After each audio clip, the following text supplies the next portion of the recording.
Well, to say the least, the coronavirus has ravaged the restaurant industry. Now, many small businesses struggling to survive the pandemic are also fighting an unexpected legal battle. The I-Team found hundreds of lawsuits tied to one man 1,000 miles away. And as Ginger Allen discovered, almost anyone can be sued and without any warning. It's so widespread, it's shocking.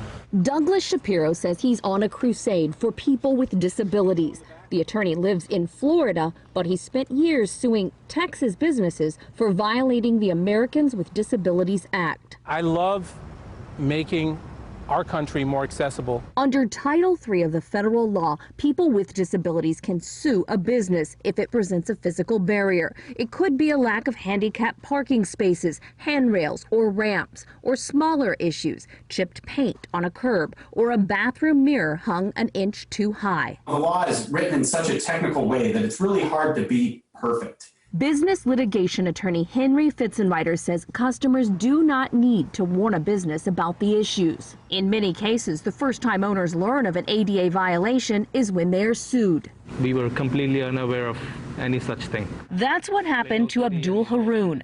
The owner of Jimmy's Big Burgers in Plano says his business was already struggling with the pandemic when Shapiro filed suit in September. Court documents state part of the restaurant's counter and soda machine are too high off the ground, and the doors to the restrooms are not wide enough. Ours is about 30 inches. They're requesting it to be changed to 32 inches. Haroon estimates the changes will cost him around $7,000. These expenses are not small expenses. By the time this is all said and done, we're probably in the $15,000 to $20,000 range. Curtis James owns the Vickery Cafe in Fort Worth. Shapiro sued his restaurant for the counters and bathroom and sued the property owner for missing signs and uneven pavement in the parking lot. It was apparent that the quicker I paid Doug Shapiro off, the quicker it was going to get handled. The I-Team analyzed federal court records and discovered since 2018, more than 750 Title III lawsuits have been filed in Texas.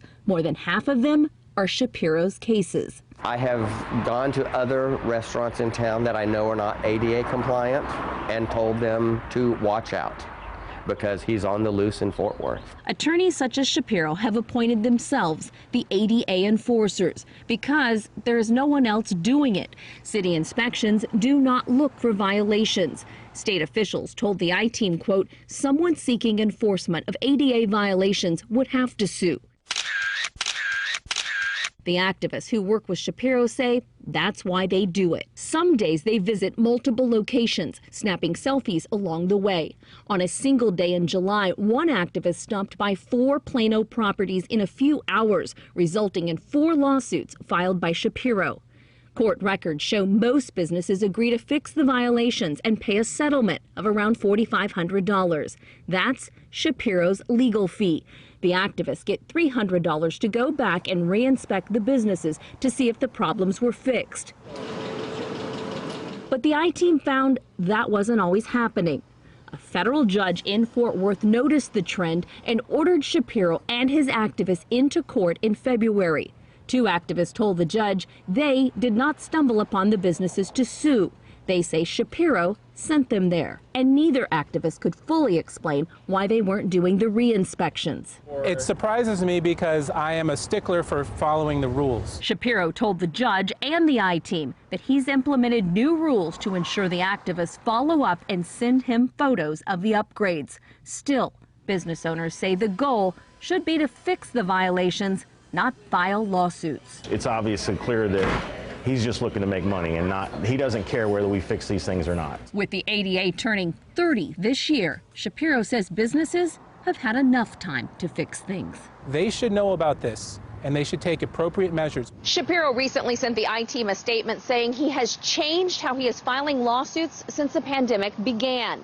He states, in these trying times, we seek to balance the interest of the disabled community against the ability of property owners. Shapiro tells us he is now focusing on larger properties and not their tenants, and he says he is sending demand letters first to small property owners. We have put his entire statement on our website, cbsdfw.com. I'm Ginger Allen, CBS 11 News. Ginger, thanks. When our CBS 11 I-Team is available anytime anyone has a question, you get it to us. We want to investigate for you. Best way to reach them, I-Team is their email address, iteam@ktvt.com.